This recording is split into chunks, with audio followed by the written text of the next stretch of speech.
نحمده ونصلي ونسلم على رسوله الكريم اما بعد فاعوذ بالله السميع العليم من الشیطان الرجیم بسم اللہ الرحمن الرحیم۔ طلاق ثلاثہ کا مسئلہ امت میں جو ہے وہ بڑا معروف ہے، اور اس میں الحمدللہ سب سے بہترین موقف اللہ کے نبی صلی اللہ علیہ وسلم کا جو موقف ہے وہ اس وقت مکتبہ فکر اہل الحدیث کے پاس موجود ہے۔ یہاں پہ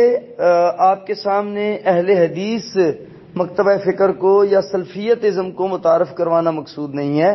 بلکہ یہ بتانا مقصود ہے کہ جب بھی کبھی کوئی بھائی، کوئی ساتھی، کوئی احباب، کوئی مسلمان اس مصیبت اور دشواری میں سے گزرنے لگتا ہے، اس وقت وہ اپنے آپ کو بڑا بے یار و مددگار دیکھتا ہے، تو ایسے میں اس کو چاہیے کہ وہ پہلی فرصت میں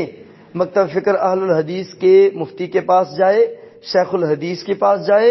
جامعہ میں جائے، مکتبہ فکر اہل حدیث کی مسجد میں جائے، اور وہاں پہ جا کے اللہ کے نبی صلی اللہ علیہ وسلم کی حدیث دیکھے اور اپنے ایمان کا قبلہ درست کر لے۔ بھائی ایک مجلس میں 3 ہوں، 300 ہوں، 3000 ہوں یا 30,000 ہوں، 30,000 تک بھی کوئی بندہ اگر طلاق دیتا ہے تو وہ ایک ہی طلاق شمار ہوگی۔ ایک مجلس کی جتنی بھی طلاقیں ہوں وہ ایک ہی طلاق شمار ہوتی ہے، وہ 3 طلاقیں شمار نہیں ہوتی۔ جب تک ایک طلاق کے بعد رجوع نہیں کر لیا جاتا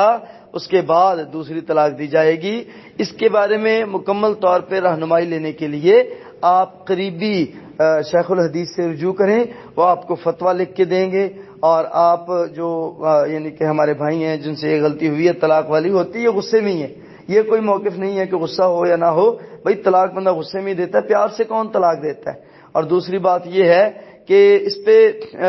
جو ہے وہ آپ کو فتویٰ بنا کے دیں گے، اللہ کے نبی صلی اللہ علیہ وسلم کی حدیث کو کوٹ کریں گے، سورۃ البقرہ کی آیت کو کوٹ کریں گے انشاءاللہ العزیز، اور پوری تسلی و تشفی کے ساتھ آپ کو روانہ کریں گے۔ اللہ بارک فیکم۔